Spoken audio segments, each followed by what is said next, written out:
Prajarajyam party అన్నగారు పెట్టారు కదా, అది ఫెయిల్ అయింది.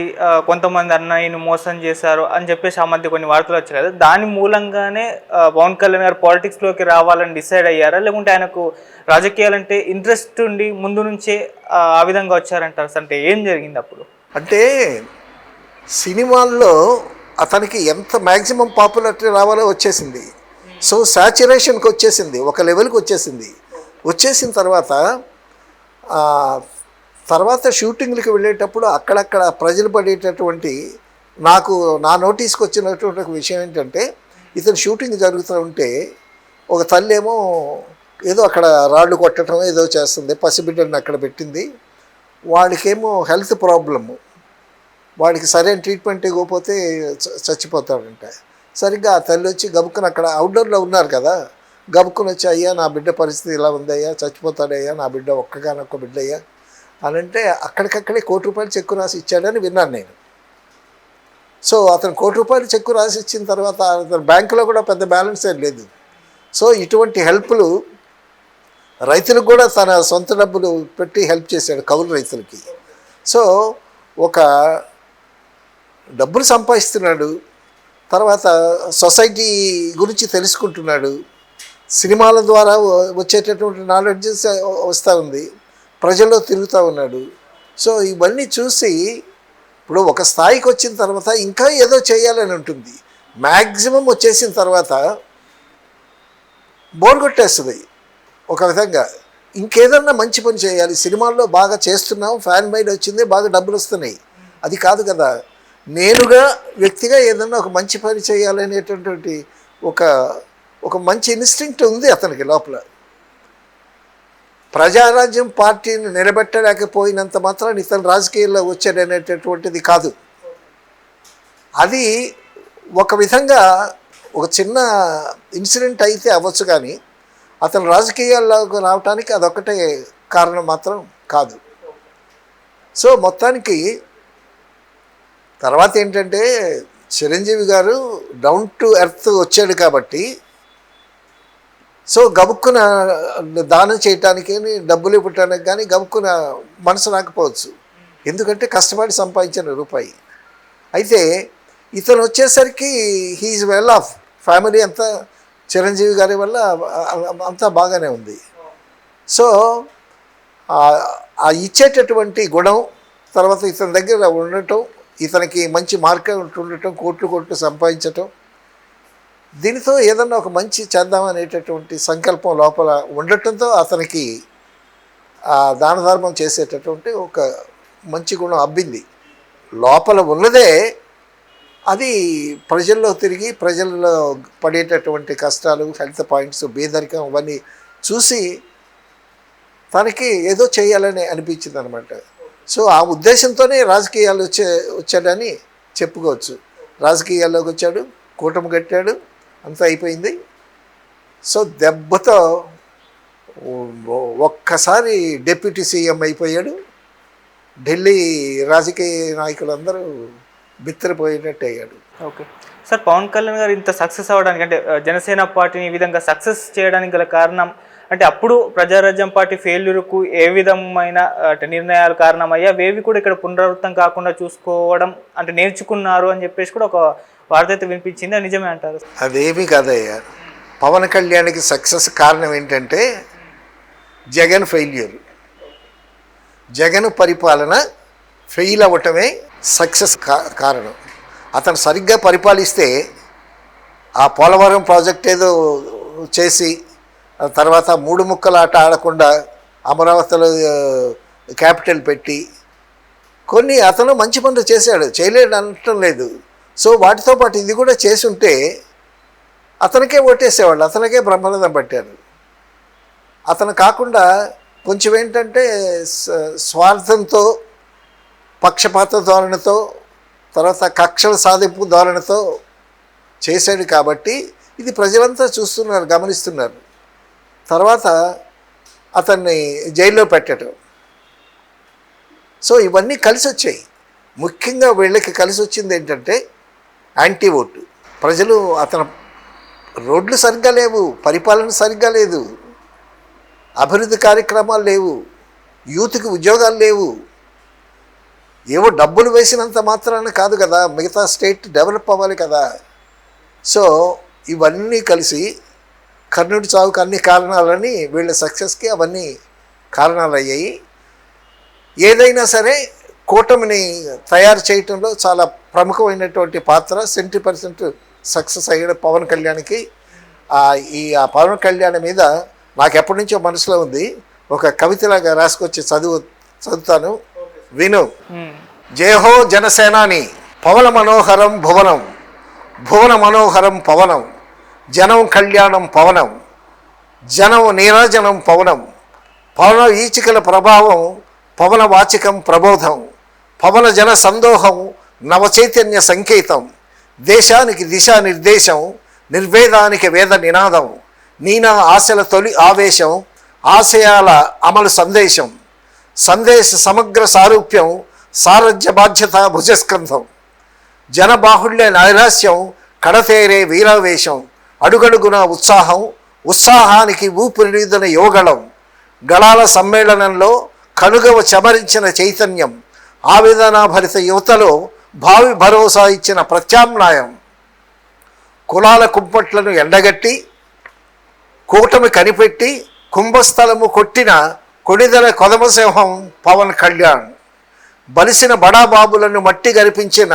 పటిష్ట వ్యూహ రచన మేధ పవన్, అక్రమాల పాలిట విక్రముడై భావానల త్రివిక్రముడై ప్రాణాన్ని సైతం లెక్క చేయని అరివీర భయంకరుడై యుద్ధానికి సిద్ధమైన సేనాపతి జన సైన్య దళపతి. తగ్గడం తలవొగ్గటం కాదు, ఢీకొట్టే ముందు పొట్టేలు వెనక్కి వెళ్ళి ముందు కురుకుతుంది. అవమానాలు అపహాస్యాలు నిందలు నిష్ఠూరాలు బెదిరింపులు ప్రాణహాని తట్టుకుని ప్రజాబలం కూడగట్టుకుని నీతి నిజాయితీలకు నిలువెత్త సాక్ష్యమై దేశానికి దశ దిశ నిర్దేశించిన దార్శనికుడు ఆదర్శ నాయకుడు. జై హో పవన్ కళ్యాణ్, జై హో జనసేనాని, జై హో జన నీరాజన ప్రభంజ ప్రజాపతి. బాగుంది సార్, చాలా అద్భుతంగా. ఇది పవన్ కళ్యాణ్ గెలుపుతో ఎప్పటి నుంచో అనుకుంటున్నాను ఏదన్నా పవన్ కళ్యాణ్ మీద కవితలాగా రాయాలని. సో రాత్రి కూర్చుని సోషల్ మీడియాలో నువ్వు ఏ ఛానల్ ఓపెన్ చేయి, టీవీ ఓపెన్ చేయి, తర్వాత జనం నోళ్లలో కూడా పవన్ పవన్ పవన్. ఒక 2-3 నెలల నుంచి అయితే ఆయన నామజపం వేస్తారు అన్ని ఛానల్, నామజపమే.